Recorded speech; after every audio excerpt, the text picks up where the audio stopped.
आज की भागदौड़ भरी जिंदगी में इंसान को इंसान के लिए समय नहीं है। एक इंसान दूसरे इंसान का सम्मान नहीं करता। लेकिन आज जो तस्वीर हम आपको दिखा रहे हैं उसको देखने के बाद आपको लगेगा कि एक व्यक्ति किसी पशु से इतना प्रेम कैसे कर सकता है। आपको याद होगा बॉलीवुड में पशु और इंसान के प्रेम को लेकर कई सारी फिल्में बनी। हाथी मेरे साथी जो राजेश खन्ना और हाथी के ऊपर केंद्रित फिल्म थी। जैकी श्रॉफ की एक फिल्म आई थी जिसमें जैकी श्रॉफ और एक श्वान के बीच में प्रेम की एक अनूठी दास्तान पेश की गई थी। उस पिक्चर का नाम था तेरी मेहरबानी। लेकिन आज जो कहानी हम आपको बता रहे हैं ये कहानी किसी फिल्मी कहानी की नहीं है बल्कि राजसमंद की हकीकत है। राजसमंद के रेती मोहल्ले की एक दुकान की कहानी है। राजसमंद के रेती मोहल्ले में स्थित सांखला साड़ी वह दुकान जहां प्रतिदिन नंदी महाराज प्रवेश करते हैं और एक दो नहीं बल्कि कई नंदी महाराज उस दुकान में जाते हैं। दुकान मालिक द्वारा उन्हें खाना खिलाया जाता है और वह नंदी महाराज पूरी दुकान में विचरण करते हैं।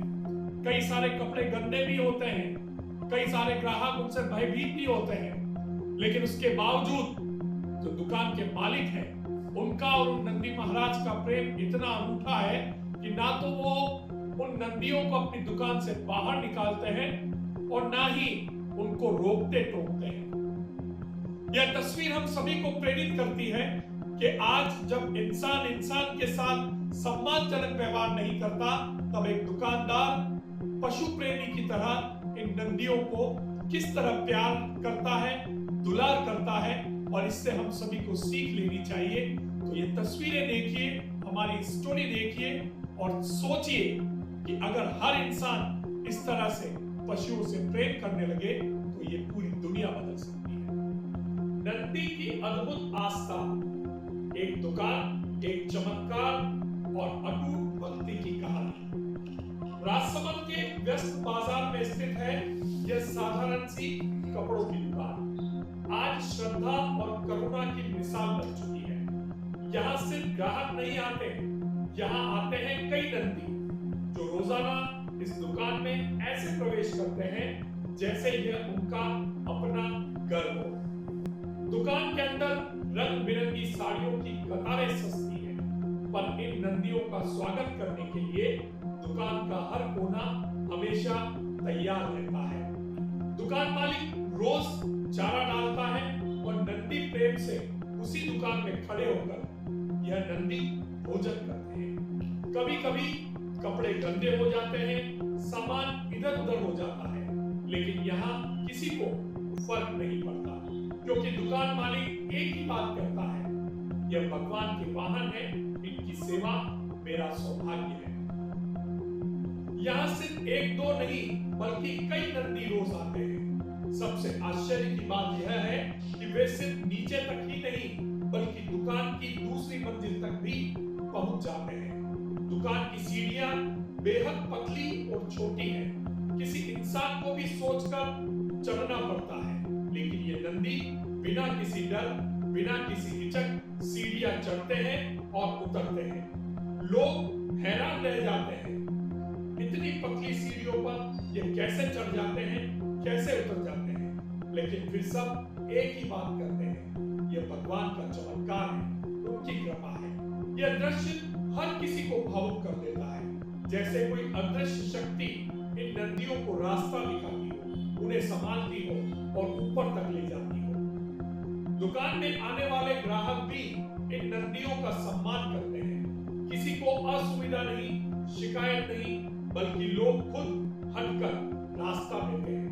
कोई उनके सिर पर प्यार से हाथ फेरता है, कोई फोटो लेता है और कोई चुपचाप श्रद्धा से निहारता रहता है। दुकान में एक पल के लिए ऐसा लगता है जैसे मंदिर का परिसर दुकान में उतर आया हो। आस्था, सेवा और करुणा तीनों का संगम। यह दुकान एक गहरी सीख देती है, सेवा केवल मंदिर में नहीं होती, सेवा वही होती है जहां हम जीवों में भगवान को देख पाते हैं। दुकान मालिक का भाव, नंदियों का सहज आना, ग्राहकों का सम्मान, सब मिलकर इस जगह को एक आध्यात्मिक अनुभव बना देते हैं। आज की तेज रफ्तार दुनिया में जहां इंसान के लिए समय नहीं निकाल पाता, वहीं एक छोटी सी दुकान हर रोज कई नदियों का स्वागत करती है, उन्हें चारा खिलाती है और उनके शांत चरणों से अपने स्थान को पवित्र कर लेती है। यह केवल एक कहानी नहीं, यह एक चमत्कार, एक भक्ति और एक जीव सेवा की अद्भुत मिसाल है। तो देखिए आपने कितनी अद्भुत तस्वीरें हैं। जरा सोचिए, हमारे घर के बाहर अगर कोई गाय, नंदी या कोई दूसरा पशु आता है और वो गंदगी करता है तो हम उसको बाहर भगा देते हैं, उसके पीछे लकड़ी लेके दौड़ जाते हैं। लेकिन यहाँ यह नंदी दुकान में प्रवेश करता है तो स्वाभाविक सी बात है गंदगी भी करता होगा, और दुकान कपड़े की है तो गंदगी कितनी होती है, लेकिन उसके बावजूद यहाँ के इस दुकान के मालिक के चेहरे पर एक शिकन तक नहीं आती। वो पूरी श्रद्धा और भक्ति के साथ इनकी सेवा करता है। आज हमें साखला साड़ी के मालिक सुरेश साखला से सीख लेनी चाहिए।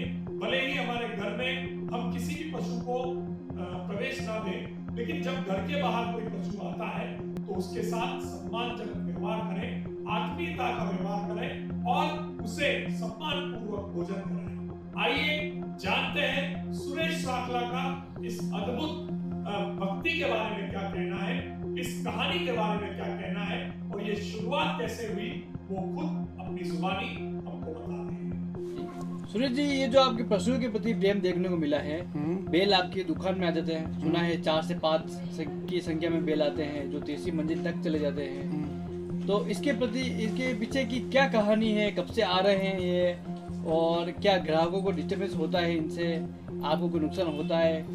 नहीं, कोई नुकसान नहीं होता वैसे। तो कब से आ रहे हैं इसके बारे में थोड़ा आप बताएं। कह रहा हूँ 10-15 साल से आ रहे हैं ये, और 4-5 साल से थोड़े ज़्यादा आ रहे हैं, कोरोना के बाद ज़्यादा आ रहे हैं। और इनके दोस्तों को भी बुला के लाते हैं ये, और हमारे सब स्टाफ भी इनके सेवादारी हैं। जितनी भी लेडीज़ है घर पे, तो भाई साहब कोई इतना सा भी साफ नहीं करे, पर मेरे यहाँ पे आके लड़कियाँ भी, मतलब इनका भी भला तय है। और जो मेरे यहाँ काम करती है ना लड़कियाँ, उनके भी भाग्य ही खुलते हैं भाई साहब, मैंने देखा खूब। और अपने तो कोई कमी नहीं, अपने तो आनंद ही आनंद है। कुछ विशेषता है इन बेल में, कैसे क्या है? बेल में विशेषता तो क्या है, बहुत अच्छे हैं, भोले डाले हैं और किसी को मारते नहीं हैं। बाजार में जाके जरूर कोई कहते हैं कि मारते हैं, पर मारते नहीं, इनको मारना सिखाते हैं। ये तो भोलेनाथ के हैं, भोले बाबा के हैं। तो कुछ कहानी है इनके पीछे, कुछ सुनने में आया, कोई मंदिर वगैरह भी है? हाँ, मंदिर है ना, गुप्तेश्वर महादेव जी हमारे दीवार के जस्ट पीछे ही महादेव जी विराजे हैं। तो महादेव जी के उधर ही मुंह करके बैठते हैं नंदी, हमेशा उधर ही मुंह करके बैठते हैं, इधर नहीं, इधर उधर कभी नहीं, उधर ही मुंह करेंगे। अभी देखना, वो ऊपर गया ना, वो भी बैठेगा तो उधर ही मुंह करेगा, इधर नहीं करेगा, भले कुछ भी हो। तो पूरी सेवा दे रहे हैं, खाने पीने की व्यवस्था सारी, ये रात यही रुकते हैं या फिर कहीं चले जाते हैं? नहीं, रात को हम नहीं रोकते। रात को 7-8 बजे बाद में दुकान बंद होते हैं, अपने आप निकल जाते हैं, लाइटें बंद करते हैं, अपने आप चले जाएंगे। तो फिर कपड़े वपड़े भी खराब करते होंगे? करते हैं ना भाई साहब, बहुत करते हैं, रोज 5-10 साड़ियाँ तो खराब करते ही हैं। अच्छा, फिर भी आपके कोई शिकन नहीं है कपड़े? नहीं, कोई फर्क नहीं पड़ता। और वो 12 घंटे यही वो जल्दी बिकती है साड़ी, जो खराब होती है ना वो पहले बिकती है। अच्छा, मेरे ग्राहक ही अलग टाइप के आते हैं भाई साहब। मेरे ग्राहक है ना, वो नहीं आते नखरे वाले। ज़्यादा नखरा करे तो शोरूम में जाए, यहाँ पे पता है भाई कैसा माहौल है, तो ऐसे ही ग्राहक आते हैं मेरे पास। अच्छे ग्राहक आते हैं, जिनके खरी कमाई के पैसे होते हैं, वही आते हैं। फालतू कमाई वाले मेरे दुकान में चाहिए भी नहीं, आते भी नहीं। और बेलों द्वारा कोई उनको जो नंदी जी है, ग्राहकों को कोई डिस्टर्बेंस होता है क्या? नहीं भाई साहब, कुछ नहीं होता। बस कभी कभी वो इधर खड़े रहते थे, ग्राहक जरूर डरते हैं, तो मैं संभाल लेता हूँ बाजी। और वैसे सब बढ़िया है, प्रभु की कृपा है।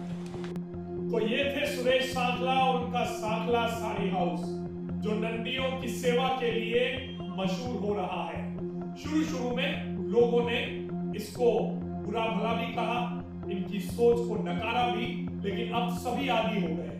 आने वाले ग्राहक भी और मोहल्ले में रहने वाले मोहल्लेवासी भी, सभी कहते हैं कि सुरेश जी पर प्रभु की कृपा है, महादेव की कृपा है। और एक और आश्चर्य की बात कि सुरेश साखला की एक साखला साड़ी हाउस जहां स्थित है, इसके ठीक नीचे राजसमंद शहर का सबसे प्राचीन भोलेनाथ का मंदिर है, जिसे गुप्तेश्वर महादेव कहा जाता है।